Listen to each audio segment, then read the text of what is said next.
Shalom Bapak Ibu dan saudara-saudara sekalian. Hari ini saya akan membawakan senjata iman. Sebelumnya saya akan membacakan terlebih dahulu ayatnya. Amsal 16 ayat 20 sampai 24. Siapakah memperhatikan firman akan mendapatkan kebaikan, dan berbahagialah orang percaya kepada Tuhan. Barang siapa yang memperhatikan firman, mereka akan mempunyai kebaikan, memperoleh kehidupan yang bahagia, damai dan sejahtera. Orang yang percaya kepada Tuhan selalu mendapat hikmat dan pengertian, menjadi orang yang sangat bijaksana dalam kehidupan sehari-hari. Tetapi bagi orang yang tidak mau mendengarkan firman Tuhan, membuat dia sengsara.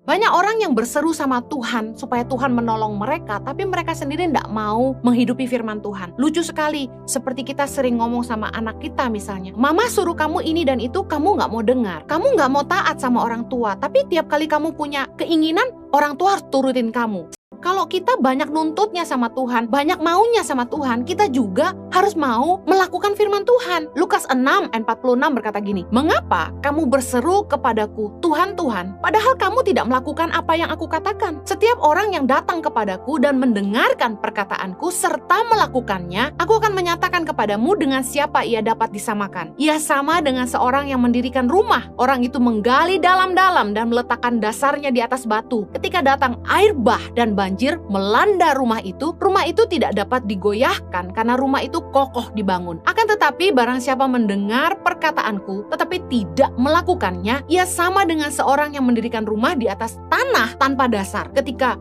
banjir melandanya, rumah itu segera rubuh dan hebatlah kerusakannya. Dengar baik, orang yang mengasihi Yesus pasti melakukan perintahnya. Banyak orang yang berpikir ikut Tuhan itu enak, banyak berkatnya. Tapi baca ayat firman Tuhan ini. Yesus tidak menjanjikan hidup kita tanpa tantangan. Justru dikatakan akan datang air bah dan banjir. Akan datang ujian yang menguji iman kita. Nah, orang yang hidup di atas dasar firman Tuhan akan tetap kuat menghadapi badai kehidupan. Sebaliknya, orang-orang yang tidak melakukan firman, tidak menghidupi firman, ketika masalah datang, badai kehidupan menyerang, mereka tidak akan sanggup bertahan. Iman mereka gampang jebol, gampang roboh. Ada orang yang berkata gini, dulu waktu aku belum ikut Tuhan sungguh-sungguh, aku mabuk-mabukan, aku hidup ngacur-ngacuran, tapi hidupku diberkati. Uang mengalir tiada henti. Tapi kenapa setelah aku ikut Tuhan, aku mau hidup baru, hidupku susah, rezeki seret. Saya mau kasih tahu, iblis gak akan senang ketika kita berbalik dari jalan kita yang salah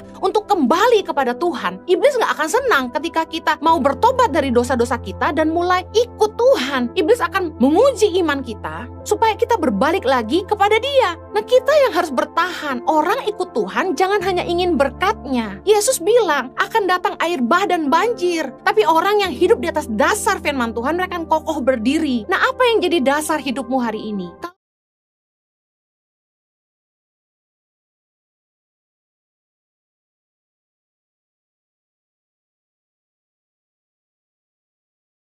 Terima kasih Bapak Ibu dan saudara-saudara sekalian. Begitulah firman hari ini. Amin.